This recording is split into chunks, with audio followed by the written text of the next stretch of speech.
Nos encontramos con el presidente Marco Vinicio Cerezo Arévalo, quien presidió a Guatemala en el 1986 hasta el 1991. Fue electo diputado del Congreso en numerosas ocasiones y fue parlamentario centroamericano. Su elección como presidente marca una era democrática moderna en Guatemala.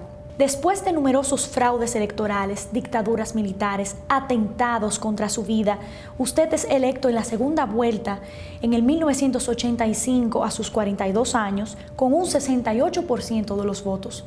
Presidente, ¿cuáles han sido los mayores retos que usted ha enfrentado durante su mandato? Yo diría que podemos resumirlos en tres importantes. El primero, lo que usted estaba mencionando. Teníamos 30 años de gobiernos autoritarios y de dictaduras militares.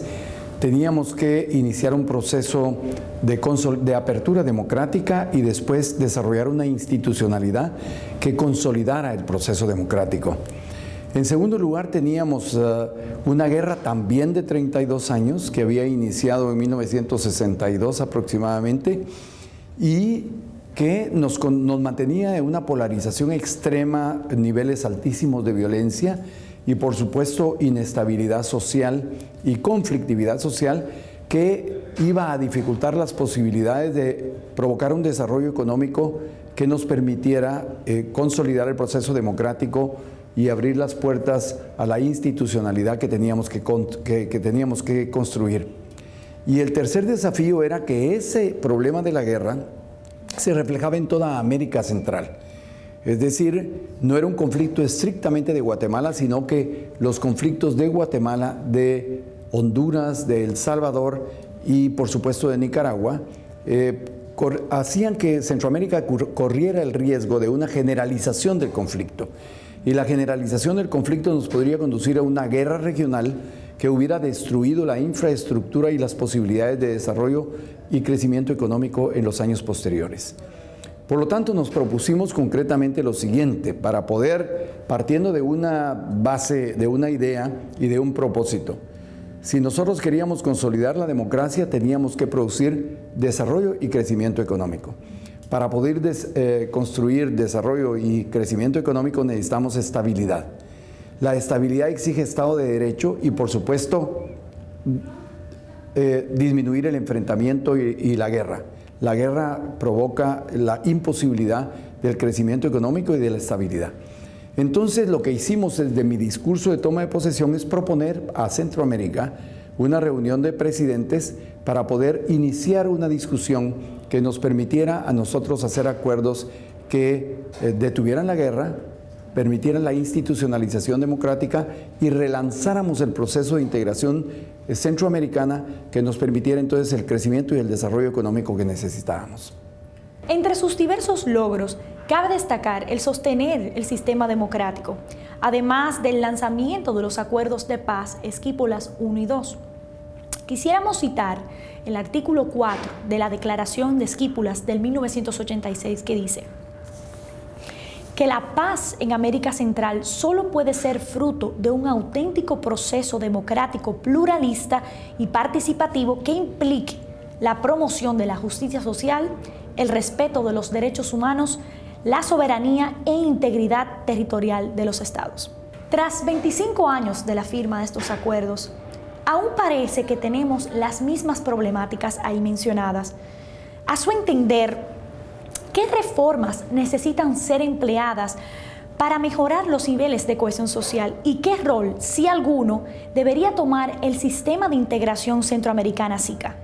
Bueno, la verdad es que terminamos con la guerra en aquella época, consolidamos el proceso democrático formal, pero como decía la Declaración de Esquipulas, para poder lograr una paz firme y duradera, teníamos que resolver la problemática social que había también sido una de las causas del enfrentamiento, la guerra y la intolerancia. Hemos sido países de enormes grados de marginación social, discriminación y falta de inclusión en el proceso de la búsqueda del bienestar y el crecimiento económico.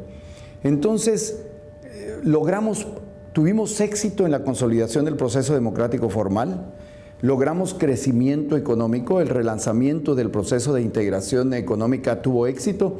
De hecho, a diferencia de muchos países de América del Sur, en América Central, el mercado común centroamericano es el segundo mercado más importante que tenemos después de los Estados Unidos, más grande que el de Europa y más grande que el que pudiéramos tener con China, por lo menos hasta el momento. Pero entonces nos falta resolver la problemática económica y social, que este crecimiento económico resuelva el problema de la inclusión, de la equidad y de la participación de todos los sectores de la sociedad en el proceso de bienestar que hemos provocado con la democracia en América Central. Pero nosotros llegamos además a la conclusión con el relanzamiento del proceso de integración no fue simplemente una casualidad. Teníamos que volver a todos los países de la región actores, sujetos de su propia historia. Y para ello teníamos que firmar los acuerdos de paz y lo logramos. Pero en este momento, el proceso de integración económica no solo es un problema económico, sino que es un instrumento fundamental para poder provocar un nuevo modelo de desarrollo que resuelve esa problemática y social que es la agenda pendiente que tenemos en este momento. Esa agenda pendiente provocó otros problemas, porque aparecieron a lo largo de la historia de los últimos 30 años, pues otros fenómenos, las nuevas patologías del mundo moderno, que es el crimen organizado y el tráfico de droga. Y el crimen organizado y el tráfico de droga nos han causado un nuevo problema de violencia. Ya no es una violencia política, un enfrentamiento ideológico derivado de la Guerra Fría, sino que es un clima de violencia derivado de problemática social. Y porque ese gran sector que no ha sido favorecido por el crecimiento económico, todavía tenemos altos niveles de pobreza, y aunque ha crecido la clase media, en los sectores campesinos y en el interior del país la gente sigue teniendo muchas precariedades. Por lo tanto, la existencia de esa problemática ha hecho que el narcotráfico encuentre en los pobres, en los jóvenes que no tienen trabajo, que no encuentran futuro, un caldo de cultivo para propiciar la violencia, comprometerlos con el dinero fácil y hacerlos partícipes de este problema que afectó a México, que posteriormente nos afectó a nosotros y que convierte a América Central en el puente y el tránsito de todo el narcotráfico que va hacia los Estados Unidos. Bueno, ahora tenemos que resolver esa problemática y la manera de resolverlo es lo que estamos planteando en la Fundación Esquipulas para la Integración Centroamericana, que yo presido, que es la nueva manera como yo estoy participando en este proceso. Lo que hemos planteado es que tenemos que diseñar un nuevo modelo de desarrollo que vaya más allá del modelo de desarrollo de simple exportación, crecimiento sobre la base de la exportación, porque eso solo favorece a sectores específicos de la sociedad, pero no permite al Estado recuperar los recursos suficientes para poder invertir en desarrollo social, en educación, en salud pública, en seguridad universal y en seguridad ciudadana. Este nuevo modelo de desarrollo solo es posible a través de la integración, porque la integración crea nuevos mercados, de un mercado pequeño como el de Honduras o Costa Rica de 4 millones de personas, a un mercado de 43 millones de personas en Centroamérica, pero de 53 millones de personas si tomamos en cuenta la República Dominicana, que se ha venido integrando en este momento en el proceso de integración centroamericana. Y en este proceso de integración, en la toma de decisiones entre los presidentes para buscar construir e impulsar este nuevo modelo de desarrollo, el SICA, que es la Secretaría General de la Integración, juega un papel fundamental. De hecho, la integración centroamericana ha sido diseñada como un gobierno al interior de un país. En los orígenes de la democracia representativa existe un ejecutivo, un legislativo y un poder judicial para establecer los famosos balances de poder entre las fuerzas del Estado, entre las instituciones del Estado. El sistema de integración centroamericana se diseñó exactamente de la misma manera.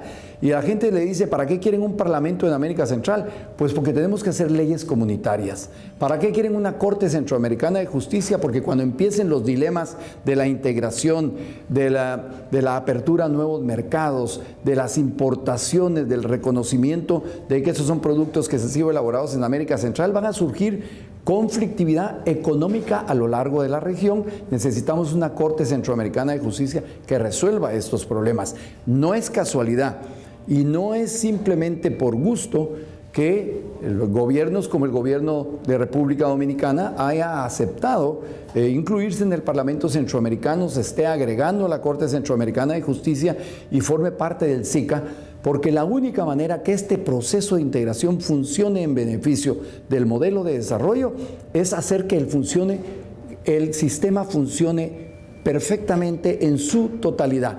El gran dilema de América del Sur, por ejemplo, es que UNASUR y los acuerdos que han hecho ellos para propiciar la integración no han tenido un fundamento institucional. Ellos están en buen camino también, están buscando la integración regional, porque el mundo ha llegado a la conclusión, como lo hizo Europa, de que las unidades regionales son absolutamente fundamentales para garantizar ciertos valores, ciertos bienes colectivos de la sociedad, como el bienestar, la seguridad, el crecimiento y el desarrollo económico, la cohesión social. Y eso es lo que estamos tratando de hacer en América Central, y ese es el papel del SICA y del sistema de integración en general. ¿Qué políticas públicas pudiéramos emplear para integrar a países como Guatemala, que tiene una gran población indígena, a los procesos políticos y así fortalecer la democracia? Mire, hay tres partes en las que nosotros tenemos que enfrentar. Bueno, tenemos algunos ejemplos importantes. Bolivia es un ejemplo importante de que los problemas de un país que tiene diversidad étnica y cultural pueden ser resueltos de muchas maneras.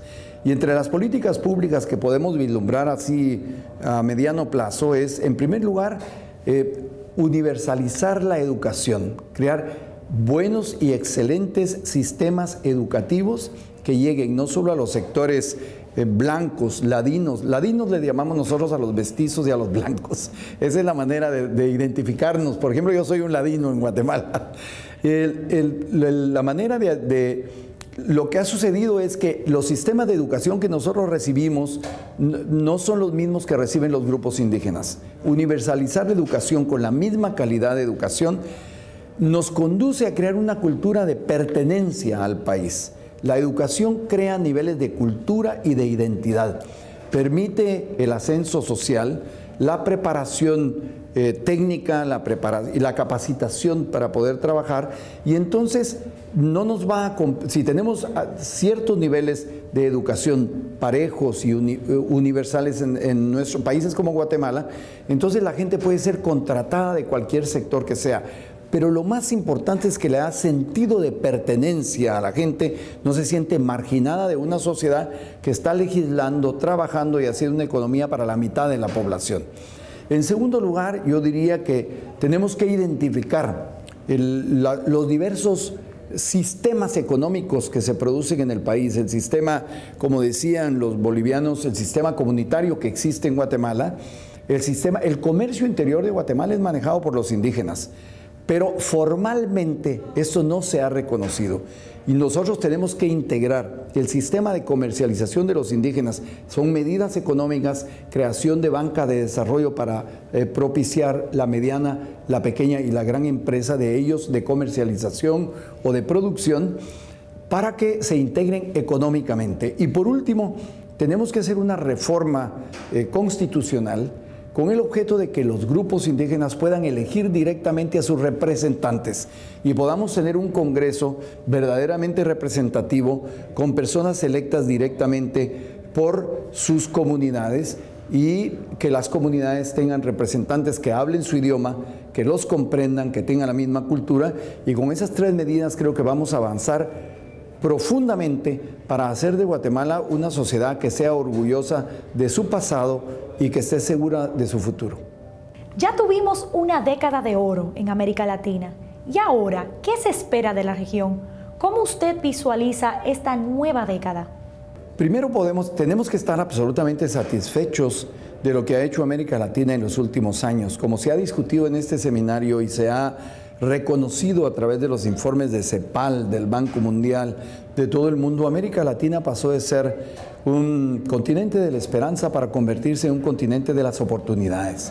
Entonces todos los grandes capitales del mundo miran a América Latina con muchas posibilidades de inversión, y por lo tanto lo que tenemos que hacer nosotros es consolidar lo que tenemos, abrir nuevas expectativas, profundizar los niveles de educación y de capacitación de nuestra gente y hacer acuerdos políticos de mediano y de largo plazo alrededor de ese modelo de desarrollo que va a ser incluyente y participativo.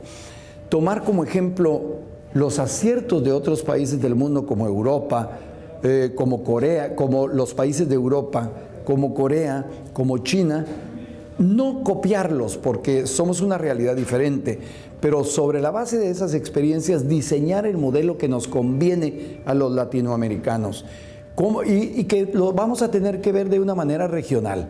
El Caribe y América Central no es lo mismo que América del Sur ni la zona andina. Somos no completamente diferentes, pero tenemos realidades diferentes. Por lo tanto, tendremos que diseñar procesos relacionados con la realidad de América Central y del Caribe, con la realidad andina y por supuesto con UNASUR. Y sobre la base de ese análisis de la realidad, diseñar un proceso de desarrollo que esté dirigido a resolver esos problemas, pero verlo con optimismo y con capacidad. Las lecciones históricas de los últimos años demuestran que sí tenemos la habilidad, que tenemos la visión y el compromiso de hacer de América Latina un continente ya no solo de oportunidades, sino que además de eso de satisfacciones políticas, sociales y económicas para todas nuestras poblaciones. ¿Qué tan impactante ve usted las renovadas relaciones entre Estados Unidos y Cuba para la región? Mire, es algo que se tenía que haber hecho desde hace muchos años. Evidentemente la decisión de aislar a Cuba fue una decisión originada en los conflictos de la Guerra Fría y dejó un problema en América, en toda América, que no tuvo consecuencias necesariamente positivas. Es cierto lo que algunos cubanos en el exilio que se quedaron viviendo fuera exigen de que esto debería de haber sido solamente con la condición de cambiar el sistema político de Cuba. Pero 50 años después, tenemos que reconocer que Cuba puede ir en camino a un cambio, pero esa es una decisión que le corresponde a los cubanos. Y que nosotros lo que tenemos que hacer es propiciar un ambiente de relaciones, de confianza y de integración en América Latina. Y por supuesto que por la experiencia que tuvimos en América Central, nosotros tuvimos dictaduras de 30 años, de 40 años, América del Sur también las tuvo, Paraguay es un ejemplo de esto, pero la apertura al mundo hace que los sistemas autoritarios se abran y sean transformados para siempre. La primavera árabe, los movimientos de la Europa del Este, muchas partes del mundo son ejemplos precisos de que cuando los países se abren al mundo, el pueblo se organiza para producir los cambios que son necesarios y por lo tanto nosotros lo que tenemos que hacer es tener niveles de buena relación, respetar las decisiones populares sobre cada uno de los procesos y creo que eliminando estos problemas históricos que tenían su razón histórica hace 50 años pero que ahora ya no tienen sentido, pues mejorarán también el ambiente de buenas relaciones en América Latina. Para concluir, presidente, ¿qué opinión le merece este tercer Foro Internacional Santo Domingo? Mire, ya llevamos 3 foros organizados por el presidente Leonel Fernández y por la Fundación Global para el Desarrollo y la verdad es que han sido exitosísimos en cada una de las opiniones, en cada una de las épocas en que se han logrado. Pero este tercer foro fue como de una enorme oportunidad para poder analizar lo que está pasando en el mundo y en América Latina en un momento crítico, en un momento en que se están produciendo los cambios. Y la cantidad de personas, de técnicos, de políticos, de expresidentes que se reunieron aquí, definitivamente son muy positivas para sacar conclusiones que puedan ser útiles en beneficio del proceso de transformaciones, de cambios y de desarrollo que América Latina necesita. Así que el foro ha sido muy exitoso desde mi punto de vista.